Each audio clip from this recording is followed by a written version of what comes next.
Excellent first half for New Mexico, Hunter. Down just 2 points at the break for you. What was the difference in the second half? It certainly looked like that Aztecs defense kind of turned the crank. You know, they tightened up the vise a little bit there in the second half. Yeah, and that was definitely it. It was the defense of San Diego State, because of they just shut them down. I mean, there was no baskets scored inside. Guys couldn't find the basket from the outside. I don't know what the final was on the threes, but they were like 1 of 15 on the last stat I have. Let me see the monitor. But, I mean, that was really it. The defense in the second half just shutting down New Mexico. And New Mexico not being able to adjust.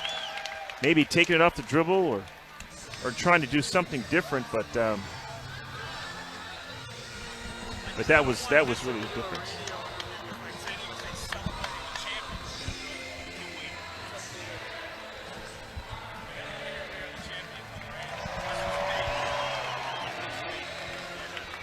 We're going to get Coach Ware on here. 82-59 is the final. The Lobos knock off San Diego State knocks off the Lobos here at Viejas Arena. We welcome in Lobo head coach Paul Weir here post-game in Viejas. And Coach Weir, a terrific first half by your team. Down just 2 at the break and extremely competitive. What did you like about the first 20 minutes? I thought the first 20 minutes outside of Wetzel and Mitchell was really good. We showed them their stats at halftime. I think the rest of the team was 3 for 20, and Mitchell and Wetzel at the time, I believe, were 10 for 13. And we really wanted to emphasize trying to contain those guys, but we just couldn't contain them. We couldn't contain them for 40 minutes. They're too big. They were too physical.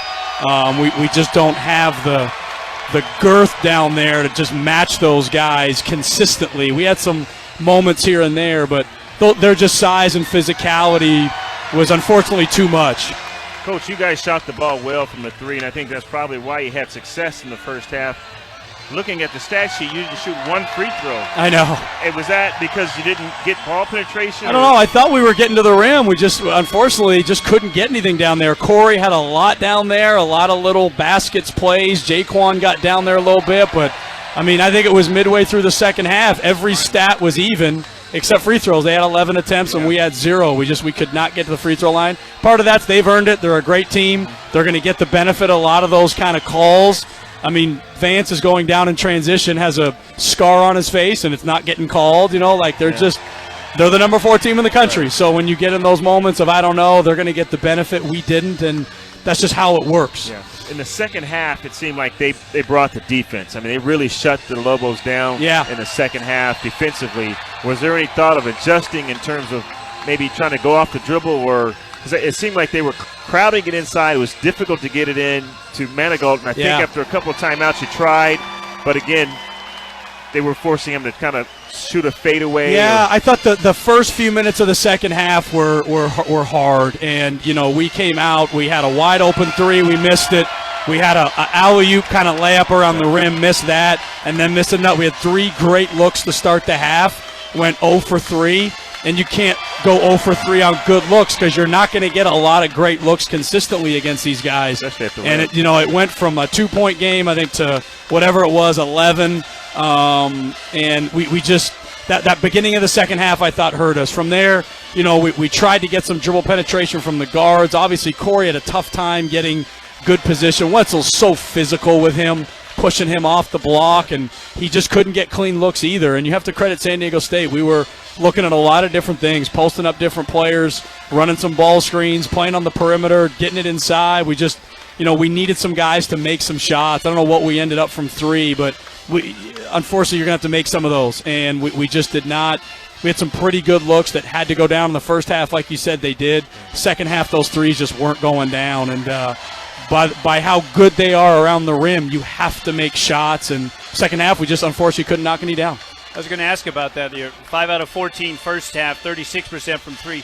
1 of 15 second half. Were the looks still good, or were they defended a little better? I thought in general, I thought even our looks in the first half were still guarded pretty well. We made some good ones, and you have to make good shots against them. You're not going to get great looks all night.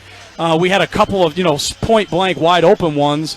Jaquan was kind of drawing some double teams on a ball screen, and we were throwing back with the idea of you're going to be wide open. You got to make the shot, and we just missed a few of those. So against a team like this, you got to make those to kind of hang around. And when we started missing, and then down at the other end, Mitchell and Wetzel just were phenomenal. I mean, their mass and their just physicality was a load for our guys. I wanted to ask about Corey Manigault. Obviously, the technical, the taunting, and then the second one was frustration, clearly. Yeah. And he went back to the locker room, and just your thoughts on that. Yeah, how he's doing. Fagan and him are very similar. They talk a lot. They're competitive. They get into the moment. I told the official on the first one, these two had a technical with each other the last game. I know you might have just saw something, but these two are feisty, competitive guys, and he let it get the better of him, unfortunately. Does that mean, everyone's innocent out there? Of course not, but he happened to be the one that was saw, and he has to have better composure than that. And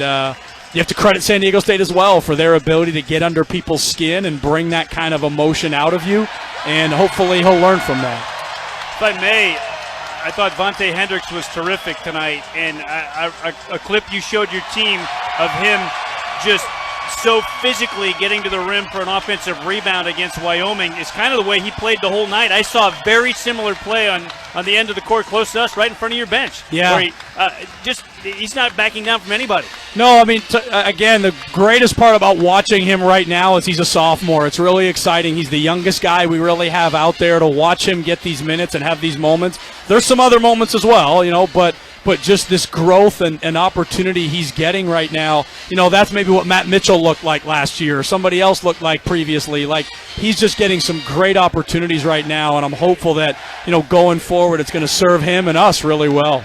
Zane, speaking of minutes, fewer minutes for Zane in the second half than the first, just game flow and the way. He was trying to play point. It wasn't a great matchup as the game went on. We felt like Jaquan at the point was probably our best bet. Flynn is such a good defender. I mean, people don't even understand, and he was really bothering him in the backcourt. We were trying to take some pressure off him, put Jaquan out there, and then we were trying to get some shooting as well. It's just kind of the way the game unfolded, and I think those two guys, as the season continues to go, we have to kind of figure out who's going to be the one and who's going to be the two and kind of serve us well. We don't really have a true point guard to just say you're the point and we can figure it out. We're just going to have to adapt each game. Matt Mitchell, his strength tonight was so big, and he seemed like he was a difficult guard. What options did you look at trying to defend him as he kind of found a rhythm here? Yeah, like I said, him and Wetzel, that's all we talked about at halftime. I thought we did a really good job for the most part on their perimeter players, on Flynn, on Shackle, on Fagan. I mean, Fagan killed us in game one. I thought, I thought we did good. It was just Wetzel and Mitchell. They're just so versatile. You're going into the game trying to contain Flynn the best you can. I thought overall we did a good job on Flynn. It wasn't perfect, but I thought we did overall a pretty good job on their perimeter players. Just their physicality around the rim, and we just don't have a lot of guys to get out there. Corey obviously battled foul trouble, and we're trying down there, and we just got to keep working. Did you think about zone at all to try to slow Mitchell down? I just thought defensively, if you looked at their percentages over the course of the game, we were okay. We just couldn't score. We talked about maybe trapping some ball screens with Flynn, but I thought overall they were still shooting pretty much around 40%, and their rebounding was hurting us so much. We were a little nervous about going zone and making that an issue because we were just trying to get everybody in there to help us on the glass. But to me, we just couldn't score in the second half. I mean, we could not get the ball to go in.